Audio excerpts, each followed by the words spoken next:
আসসালামু আলাইকুম বন্ধুরা, সবাই কেমন আছেন? জুয়েল ইলেকট্রনিক্স অ্যান্ড সাউন্ডের পক্ষ থেকে নতুন আরেকটি ভিডিওতে আপনাদেরকে স্বাগত। বন্ধুরা, আমরা অনেকে আছি যে মিউজিক শুনতে অনেক বেশি পছন্দ করি এবং যথেষ্ট কোয়ালিটি সম্পন্ন, অর্থাৎ সাউন্ডটা সেপারেট থাকবে, খুব মিষ্টি থাকবে, বেসটা অনেক ডিপ থাকবে ইত্যাদি। তো এরকমের সাউন্ড পেতে হলে আমাদের একটু বড় পরিসরে, যেমন ধরুন 8 ইঞ্চি 10 ইঞ্চি স্পিকার বাজানোর জন্য যে সার্কিটটা আসলে প্রয়োজন, অ্যাভেলেবেল মার্কেটে সব জায়গায় পাওয়া যায় না, তবে বর্তমানে অ্যাভেলেবেল হয়ে গেছে। তো এরকম একটি সার্কিট আজকে আপনাদের মাঝে আমি নিয়ে আসলাম। আর প্রথমে বলে নিই, এগুলো আমি বিক্রি করি না, এগুলো জাস্ট আমি কাজ করি, আমার কাছে আসে, সে ভিডিওগুলো আপনাদেরকে আসলে দিই, কিন্তু ব্যক্তিগতভাবে এগুলো আমি এখন বিক্রি করি না। আর যদি কখনো আমি বিক্রি করি তো আমি আপনাদেরকে অবশ্যই জানাবো, তখন আপনারা কোরিয়ারে বা দোকানে এসে আশপাশ যেখান থেকে যেভাবে সুবিধা সেভাবে নিতে পারবেন, কোনো প্রকার কিন্তু সমস্যা তখন হবে না। তবে এই মুহূর্তে কিন্তু এগুলো আসলে আমি বিক্রি করি না, জাস্ট আমি আপনাদেরকে এগুলো সম্পর্কে একটু পরিচিতি করায় দিই এরকম।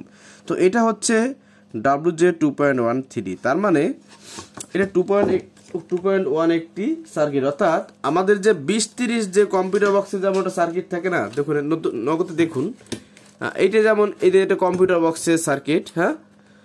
এটাতে কি হয় যে একটা দুইটা তিনটা আইসি থাকে কিন্তু, আর এই তিনটা আইসির 3 রকমের কাজ। একটা সাব উপর চালায়, দুইটা আমাদের ফুল ডেন্স বা টনের বা টুইটারের জন্য চালায়। ঠিক সেম সিস্টেমে এই সার্কিটটাও কিন্তু তৈরি করা হয়েছে, মানে ওইটার একটু ওয়াট কম হলে এটা একটু বেশি হবে এরকম। যেমন ধরুন এখানে 1 2 3 4 5 6টা ট্রানজিস্টর ব্যবহার করা হয়েছে। 1 2 3 4 5 6টা, 6টা ট্রানজিস্টর ব্যবহার করা হয়েছে, এবং এটা কিন্তু এনপিএন ট্রানজিস্টর, এনপিএন এবং পিএনপি ট্রানজিস্টর, অর্থাৎ নেগেটিভ পজিটিভ, পজিটিভ নেগেটিভ দুই গ্রুপের ট্রানজিস্টর কিন্তু এখানে ব্যবহার করা হয়েছে। তো আজকে এই সার্কিটটার বিষয়ে আপনাদেরকে যতটুকু সম্ভব ধারণা দেওয়ার চেষ্টা করব, ভুল ত্রুটি ক্ষমাযোগ্য প্রথমে বলে দিই। তো বন্ধুরা, এখনও যারা ভিডিওটিকে লাইক করেন অবশ্যই একটি লাইক করে দিবেন, আর চ্যানেলে যদি নতুন দর্শক হয়ে থাকেন অবশ্যই চ্যানেলটিকে সাবস্ক্রাইব করে দিয়ে পাশে থাকা বেল আইকনটি অল করে দিবেন, আর যারা অলরেডি করে দিয়েছেন বন্ধুরা তাদেরকে অসংখ্য ধন্যবাদ। তো বন্ধুরা, চলুন শুরু করি। তো প্রথমে আসুন যে কথা হবে যে ভাই এই ভলিউমগুলো এরকম কেন। আসলে ভাই এইটা বন্ধুরা, এটা যে অ্যাম্পলিফায়ার ক্যাসিংয়ের জন্য নির্ধারণ করা হয়েছিল সেটা আসলে এইটার সঙ্গে ভলিউমের সঙ্গে ম্যাচিং যায় না, যার কারণে এই তারগুলো আসলে লাগানো হয়েছে। ভলিউমগুলো খুলে খুলে দেখুন, এখানে ভলিউমটা ছিল, এই যে এখানে থাকে, এখান থেকে খুলে ভলিউমগুলো আসলে এভাবে তার দিয়ে কানেকশন করা হয়েছে। তো এর জন্য সাউন্ডে কোনো প্রকার সমস্যা নেই, চলতেছে। তো এবার আসুন এই সার্কিটটা আসলে কি এই এতগুলো কেন। দেখুন বন্ধুরা, 2 4 6টা 6টা ট্রানজিস্টরে 3টে পার্ট করা হয়েছে। ধরুন দুটো ট্রানজিস্টরে চলবে হচ্ছে একটি সাবউফার স্পিকার, আর যে 4টে ট্রানজিস্টর আছে অর্থাৎ এক এক জোড়ায় এক একটা স্পিকার চলবে। তো দুটোই এখানে 4টিতে 2 জোড়া হয়, তো এক এক জোড়ায় ধরুন এক একটা স্পিকার চলবে। 8 ইঞ্চি চালাইতে পারলে চালাবেন, 6 ইঞ্চি চলবে, 8 ইঞ্চি 6 ইঞ্চি বা 10 ইঞ্চিও চলবে, তবে 10 ইঞ্চিতে খুব বেশি ভালো সাউন্ড পাবেন না, তবে সাবউফার 10 ইঞ্চি দেওয়া যাবে, সমস্যা নাই, খুব সুন্দর সাউন্ড হবে, ঠিক আছে। যেমন আপনার নিপ্পন আছে, বসম্যান আছে ইত্যাদি। এখানে যদি এই সাবউফারটা চালান বেশ ভালো চলবে, আমি পরীক্ষিত। তো এই গেল হচ্ছে আমাদের ট্রানজিস্টরের সাইডটা, এবং এখানে দেখুন এই যে একটা দুটো ছোটো ছোটো ট্রানজিস্টর লাগানো আছে, এগুলো হচ্ছে ড্রাইভার ট্রানজিস্টর, অর্থাৎ এই ট্রানজিস্টর দুটোকে চালু করার জন্য আমাদের এই ট্রানজিস্টরের বেজে যে ইনপুটটা আসবে, এই বেসটাকে রান করার জন্য, চালু রাখার জন্য হচ্ছে এই দুটো ট্রানজিস্টর ব্যবহার করা হয়েছে, এনপিএন এবং পিএনপি, ঠিক আছে। একটা দুটো 3টে 4টে 5টা 6টা। তো তার মানে এক একটা পাওয়ার ট্রানজিস্টরের জন্য কিন্তু এক একটা ড্রাইভার ট্রানজিস্টর ব্যবহার করা হয়েছে। যেমনটা আমাদের এই যে আছে 4 ট্রানজিস্টর 6 ট্রানজিস্টর সার্কিট আছে, ওরকম দেখুন এখানে এই যে 4 ট্রানজিস্টর একটি বোর্ড, এই 4 ট্রানজিস্টর বোর্ডের একটা দুটো ওই 940 এবং 2073 এই দুইটা ট্রানজিস্টর কিন্তু 2 গ্রুপের ট্রানজিস্টরকে চালানোর জন্য এখানে রাখা হয়েছে, এই জন্য নাম দেওয়া হয়েছে ড্রাইভার ট্রানজিস্টর, এবং এটা হচ্ছে পাওয়ার ট্রানজিস্টর। তো এরকমভাবে তো এখানেও কিন্তু ব্যবহার করা হয়েছে। এবং এখানে একটা মজার জিনিস পাবেন কি, যে আপনি চাইলে বেসটাকে আপনার মতো কন্ট্রোল রাখতে পারবেন। দেখুন এই যে কর্নারে এই যে ভলিউমটা, এটা হচ্ছে বেজের ভলিউম, তো এর আউটপুট কানেকশন দেখাবো। আর এখানে আরও পেয়ে যাবেন ভলিউম, ট্রাভেল এবং মিড দুটোই পেয়ে যাবেন, এই সবগুলো পেয়ে যাবেন। তো এখানে এই 3টে ভলিউমে এই যে দেখতে পাচ্ছেন 1 2 3। তো এখানে থাকবে একটা থাকবে ভলিউম, একটা থাকবে মিড, একটা থাকবে ট্রাভেল। এটা হচ্ছে আমাদের টনের জন্য, আর এটা জাস্ট অনলি বেজের জন্য। এবার আসুন আউটপুট আর ইনপুট কানেকশনটা নিয়ে একটু কথা বলি। দেখুন এখানে এরকম একটা আরসি সকেট এখানে লাগানো থাকে। তো এখান থেকে হচ্ছে আপনার কানেকশন দিবেন যেমনটা দেওয়া। দেখুন এখানে ইউএসবি দেওয়া আছে, আরসি সকেট মোবাইলের লাইন দেওয়া আছে। এখানে কানেকশনটা কিন্তু এইভাবেতেই যে করা, দেখতে পাচ্ছেন এখানে আপনারা দিতে পারবেন। আর এইটার ভোল্টেজ সম্পর্কেও কথা বলতেছি। দেখুন এই যে সার্কিটটি, এই সার্কিটে দেখুন এখানে একটা ব্রিজ রেকটিফায়ার দেওয়া আছে। তো এই ব্রিজ রেকটিফায়ারে আপনি ফুল ওয়েভের একটি ট্রান্সফরমার, অর্থাৎ ধরুন এখানে লেখা আছে কত ভোল্ট দেওয়া যাবে, এখানে লেখা আছে এসি 24 ভোল্ট। হ্যাঁ, এসি 24 ভোল্ট 25 ভোল্ট এখানে সর্বোচ্চ দেওয়া যাবে। তবে আমি সাজেশন দিই যদি কারো থাকে 20 ভোল্টের উপরে কেউ যাবেন না, যদি কেউ ট্রান্সফরমার তৈরি করে নেন সেক্ষেত্রে ভালো হবে। আর এটা চালানোর জন্য আমি সাজেশন দেবো আপনারা যদি সম্ভব হয় 20 ভোল্ট 8 অ্যাম্পিয়ার ট্রান্সফরমার ব্যবহার করবেন। অনেক সুন্দর সাউন্ড এর থেকে পাবেন, যেমন বেস পাবেন তেমন টন পাবেন।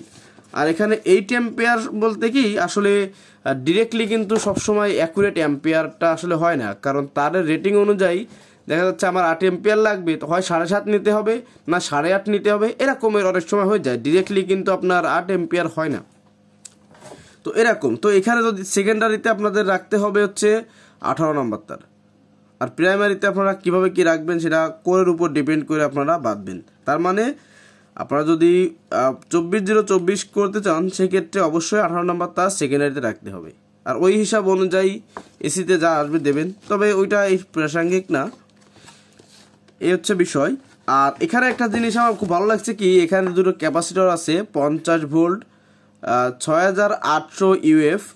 এই ক্যাপাসিটর দুটি আমার খুব ভালো লেগেছে এবং খুব পছন্দ হয়েছে, এবং আমি এটাকে অলরেডি লাইন দিয়ে আপনার শর্ট দিয়ে দেখছি, অনেক সুন্দর স্পার্ক করে। তার মানে ক্যাপাসিটর দুটি খুব সুন্দর, চায়না হলেও খুব সুন্দর। এগুলো কিন্তু আপনার কোনো জাপানি বা অন্য কোনো ব্র্যান্ড না, এটা অবশ্যই চায়না ব্র্যান্ড। হ্যাঁ, আর এই যে হিট সিনটা দেখতে পাচ্ছেন, এই হিট সিনটাকে তো এই ট্রানজিস্টর থেকে তো এটা হিট এতে যাবে, তো এটাকে ঠান্ডা করার জন্য দেখুন এখানে একটা কুলিং ফ্যান অলরেডি কোম্পানি দিয়ে দিয়েছে।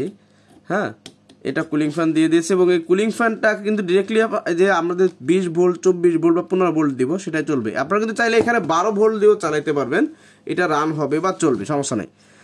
আর এখানে দেখুন এই যে একটি সাইডে একটি ট্রানজিস্টর দেওয়া, এটা হচ্ছে 7812, তার মানে 7812।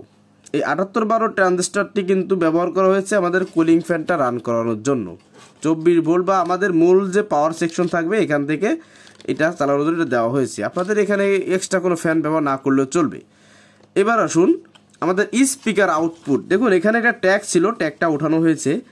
আপনারা যারা জানেন বা চেনেন সার্কিট জানেন, তো এখানে দুটো ট্যাগ থাকে, একটা হচ্ছে লেফট সাইড, একটা হচ্ছে রাইট সাইড আউটপুট। এখানে একটা গ্রাউন্ড থাকবে এবং দুটো প্লাস বা পজিটিভ থাকবে আউটপুট ভোল্ট, মানে আপনার স্পিকারের জন্য। আর সাব ওফারের জন্য দেখুন এখানে চায়না ভাষায় যেন কি লেখা আছে, এখানে হচ্ছে সাব ওফারের জন্য এটা দেখতে পাচ্ছেন, এটা হচ্ছে গ্রাউন্ড এবং এটা হচ্ছে প্লাস মানে পজিটিভ। স্পিকারের সাব ওফারের জন্য এটা পজিটিভ, এটা গ্রাউন্ড মানে বা নেগেটিভ। আর এখানে হচ্ছে দুইটা পিন হচ্ছে আপনার পজিটিভ, আর এটা হচ্ছে নেগেটিভ, তার মানে গ্রাউন্ড। তো এই সার্কিটের গ্রাউন্ড সব ট্রানজিস্টরের ক্ষেত্রে গ্রাউন্ড আসলে স্পিকারের প্লাস মাইনাস হয়, আর ট্রানজিস্টর থেকে যেটা ইমিটার থেকে বের হয় ওইটা হচ্ছে প্লাস হয়। ঠিক আছে, তো আশা করি এই সাইডটা ভালোভাবে বুঝলেন। আর এই সার্কিটটার বর্তমান দাম আপনাদের আমি বলতে পারবো না, তবে যে সময় কেনা চলে এটা 850 টাকার মতো নিয়েছিল। তো 900 টাকা ধরলেও ভুল হবে না, ধরুন 900 টাকা নিয়েছিল। এটা কেনা প্রায় 5 মাস, এখন থেকে 5 মাস 6 মাস আগে, তার বেশি ছাড়া কম না, সরি বেশি হবে। এটা কেনা প্রায় 9 মাস হবে এরকম। তো এই হচ্ছে বিষয়। আর এই সার্কিটটা কিন্তু এই মুহূর্তে আসলে ভালো নেই কেন আপনাদেরকে বলি, আপনারা যারা এটা কিনবেন এবং লাইন দিবেন একটু সাবধানতার সহিত দেবেন। এইটাই আসলে যখন 24 ভোল্ট 5 এম্পিয়ার ট্রান্সফরমার দেওয়া হয়েছে তখন এটার যে আপনার প্রি সেকশনের সমস্যা হয়েছে এবং বোঝা যাচ্ছে যে এই আইসিটা এই যে আপনার 400 ভালো দেখা যাচ্ছে না,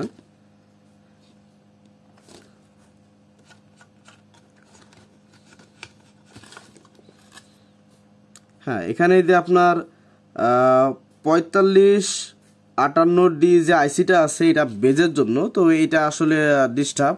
তো এই মুহূর্তে এটাকে আমি মানে চেঞ্জ করতে রাজি না, এটাতে অন্য কোনো কিছু আমি মডিফাই করে চালিয়ে দেবো বা চালিয়ে নেব আমার জন্য। এটা এই মুহূর্তে আমার নিজে এটা আমার কিনে রাখা, অল্প দাম দিয়ে কিনে রাখা। তো যাই হোক, মোট কথা হচ্ছে যে আপনাদের আমি দেখালাম, আর এই দেখানোর মধ্যে এই কথাগুলো এই জন্য বলতেছি, দেখুন 20 ভোল্টের মধ্যে রাখলে আপনাদের জন্য ভালো হবে। এটা কেন পড়লো আমার মনে হয় যখন আমি 24 ভোল্ট দিয়েছি তখন হয়তো এই ভোল্টটা আসলে আইসিতে নিতে পারে নাই বা অন্য কোনো সমস্যার জন্য এই প্রি সেকশনটা আসলে সমস্যা হয়েছে, মানে বেস ট্রিবল এই সেকশন সমস্যা হয়েছে। কিন্তু আমাদের এই ড্রাইভার সেকশনটা কিন্তু আসলে ওকে আছে। হ্যাঁ, এই যে ড্রাইভার সেকশনটা আমি গ্রিড দিয়ে দেখছি, ড্রাইভার সেকশন ওকে আছে। তো যাই হোক, এই বিষয়ে অন্য একটা ভিডিও আপনাদেরকে দেখাবো। তো এখন বিষয়টা হচ্ছে বন্ধুরা, আপনারা যে সার্কিটটা নিতে চান যে আমি আলাদা বেস বাজাবো আলাদা টন বাজাবো, তো এই সার্কিটটা আপনারা নিতে পারেন, সমস্যা নাই। তবে ভোল্টেজটা আমি সাজেশন দিব যে আপনারা 20 ভোল্ট 8 এম্পিয়ার দেন, সেক্ষেত্রে আপনাদের এটা লং টাইম লাইফ পাবে, অর্থাৎ খুব সুন্দর হবে। এবং এটা দিয়ে আপনারা 8 ইঞ্চি ফুল রেঞ্জ এবং 10 ইঞ্চি সাবউফার চালাতে পারবেন যদি ট্রান্সফরমার ভালো দেন। ঠিক আছে, তো এই হচ্ছে বিষয়, খুঁটিনাটি বিষয় আপনাদেরকে দেখালাম। যদি কোথাও বুঝতে অসুবিধা হয় বা কোনো ভুল ত্রুটি হয় অবশ্যই কমেন্টে জানাবেন যে ভাই এটা ভুল হচ্ছে বা এটা জানতে চাই ইত্যাদি, আমি চেষ্টা করব আপনাদেরকে এটা জানানোর জন্য। ঠিক আছে, তো বন্ধুরা আমাদের যে 1943-5200 যে ট্রানজিস্টরগুলো থাকে ওই ট্রানজিস্টরের মতো এইগুলো পিএনপি ট্রানজিস্টর। তো এইগুলো কিন্তু আপনার অন্যান্য যে ট্রানজিস্টর বোর্ডে আছে এগুলো লাগানো যায়। তো এর একটা ভিডিও ইনশাল্লাহ আপনাদেরকে দেখাবো বা দেবো, তখন আপনারা দেখলে বুঝতে পারবেন। ঠিক আছে, তো আজকের ভিডিও এই পর্যন্তই রাখতেছি। যারা কষ্ট করে দেখলেন তাদেরকে অসংখ্য ধন্যবাদ। আর এখনও যারা ভিডিওটিকে লাইক করেন অবশ্যই একটি লাইক করে দিবেন। আর চ্যানেলে যদি নতুন হয়ে থাকেন অবশ্যই চ্যানেলটিকে সাবস্ক্রাইব করে দিয়ে পাশে থাকা বেল আইকনটি অল করে দিবেন। আর যারা অলরেডি করে দিয়েছেন বন্ধুরা তাদেরকে অসংখ্য ধন্যবাদ। তো বন্ধুরা সবাই ভালো থাকুন, সুস্থ থাকুন, দেখা হবে অন্য কোনো ভিডিওতে। আল্লাহ হাফেজ।